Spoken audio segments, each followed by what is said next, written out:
ಆ ಊರಿನಲ್ಲಿ ಒಂದು ಭೂಕಂಪ ಬಂತು. ಅಷ್ಟೇ, ಅಲ್ಲಿದ್ದ ಎಲ್ಲ ಮನೆಗಳು ಕೂಡ ಬಿದ್ದೋಯ್ತು. ಬಿದ್ದೋಗಿರುವ ಮನೆಗಳನ್ನ ನೋಡಿ ಎಲ್ಲ ಪಕ್ಷಿಗಳು ಕೂಡ ತುಂಬಾನೇ ಕಷ್ಟಪಟ್ರು.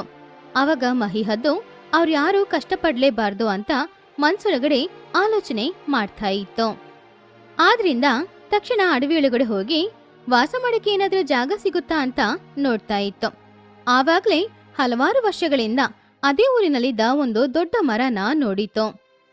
ಅದನ್ನ ನೋಡಿ ಮಹಿಹದ್ದು ತುಂಬಾನೇ ಸಂತೋಷದಿಂದ ಊರೊಳಗಡೆ ಹೋಗಿ ಎಲ್ಲರ ಹತ್ರನೂ ಮಾತಾಡಿ ಎಲ್ರೂ ಒಂದೇ ಮರದಲ್ಲಿ ವಾಸ ಮಾಡೋಣ ಅಂತ ಹೇಳಿತು. ಹಾಗೆ ಅವ್ರೆಲ್ಲರನ್ನ ಕರ್ಕೊಂಡು ಆ ಮರದ ಹತ್ತಿರನೂ ಬಂತು. ನಮಗೇಂತ ಇರುವ ಒಂದೇ ಒಂದು ದಾರಿ ಈ ಮರ ಮಾತ್ರ. ಎಲ್ರೂ ಈ ಮರದಲ್ಲೇ ಮನೆ ಕಟ್ಟಿ ವಾಸ ಮಾಡೋಣ. ಎಲ್ರೂ ಒಂದೇ ಮರದಲ್ಲ? ಹೌದೌದು.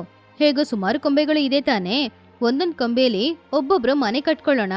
ಆವಾಗ ಎಲ್ರೂ ಒಂದೇ ಮರದಲ್ಲಿ ವಾಸ ಮಾಡ್ಬೋದು.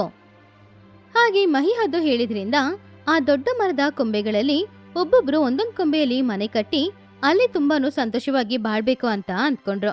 ಅವರು ಎಲ್ರೂ ಕೂಡ ಒಬ್ರ ಕಷ್ಟನ ಇನ್ನೊಬ್ರು ಅರ್ಥ ಮಾಡ್ಕೊಂಡು ಹಾಗೇನೆ ಮಹಿಹದ್ದಿನ ಮಾತಿನ ಪ್ರಕಾರ ಬಾಳ್ತಾ ಇದ್ರು. ಹೀಗಿರುವಾಗ ಒಂದಿನ ಬೆಳಗ್ಗೆ ಎಲ್ರೂ ಅವ್ರ ಕೆಲ್ಸ ಮಾಡ್ಕೊಳ್ತಿದ್ರು. ಬುಜ್ಜಿ, ಇನ್ನೆಷ್ಟೊತ್ತು ಮಲಗ್ತೀಯಾ?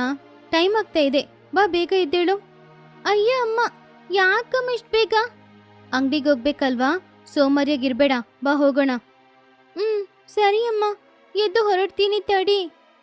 ಹಾಗೆ ಬುಜ್ಜಿ ಹೋಗಿ ಎದ್ದು ಸ್ನಾನ ಮಾಡಿ ತಯಾರಾಗಿ ಬಂದ್ಲು. ಆಮೇಲೆ ತಾಯಿ ಮಗಳು ಇಬ್ರು ಕೂಡ ಮಾತಾಡ್ತಾ ಇದ್ರು. ಸರಿ ಬುಜ್ಜಿ, ಹೋಗಿ ಎಲ್ರಿಗೂ ಏನೇನ್ ಸಾಮಗ್ರಿ ಬೇಕು ಅಂತ ಕೇಳ್ಬಿಟ್ವಾ.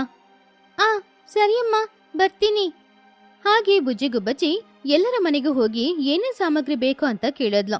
ಒಬ್ಬೊಬ್ರು ಒಂದೊಂದಿನ ಶಾಪಿಂಗ್ಗೆ ಹೋಗುವಾಗ ಎಲ್ಲರ ಮನೆಗೂ ಹೋಗಿ ಏನಾದ್ರೂ ಬೇಕಾ ಅಂತ ಕೇಳ್ಬಿಟ್ಟು ಹೋಗೋದು ಅವ್ರ ಅಭ್ಯಾಸ ಆಗಿತ್ತು. ಹಾಗೆ ಬುಜ್ಜಿ ಎಲ್ಲರ ಹತ್ರನೂ ಏನೇನ್ ಬೇಕು ಅಂತ ಕೇಳ್ಕೊಂಡ್ ಬಂದು ಆಮೇಲೆ ಟೋನಿ ಬುಜ್ಜಿ ಇಬ್ರು ಕೂಡ ಅಂಗಡಿಗೆ ಹೋದ್ರು. ಯಾರಿಗೆ ಏನ್ ಬೇಕೋ ಎಲ್ಲ ವಸ್ತುಗಳನ್ನ ಅವರಿಬ್ರು ಕೂಡ ತಗೊಂಡ್ ಮನೆಗ್ ಬಂದ್ರು. ಟೋನಿ, ಏನ್ ಮಾಡ್ತಾ ಇದೀಯ ಇವತ್ತು ಸಾರೋ? ಏನೋ ಚಿಚ್ಚು, ಏನ್ ಮಾಡ್ಬೇಕಂತ ಯೋಚನೆ ಮಾಡ್ತಿದೀನಿ. ಸರಿ, ಹಾಗಾದ್ರೆ ಪಕ್ಕದಲ್ಲಿರುವ ನದಿಯಲ್ಲಿ ಹೋಗಿ ಮೀನ್ ಹಿಡ್ಕೊಂಡ್ ಬರೋಣವಾ ನಾವು? ಎಲ್ಲರ ಹತ್ರನೂ ಹೇಳಿದ್ಯಾ? ನಾವೆಲ್ರೂ ಮಾತಾಡಿ ಆಯ್ತು, ಅದಕ್ಕೆ ನೀನನ್ ಕೂಡ ಕರ್ಕೊಂಡು ಹೋಗೋಣ ಅಂತ ಬಂದೆ. ಬಂದೆ ಟೋನಿ, ಇವತ್ತು ಎಲ್ರೂ ಒಟ್ಟಿಗೆನೆ ಅಡಿಗೆ ಮಾಡೋಣ. ಸರಿ ಸರಿ, ಬನ್ನಿ, ಇವಾಗ್ಲೇ ಹೋಗಿ ಮೀನ್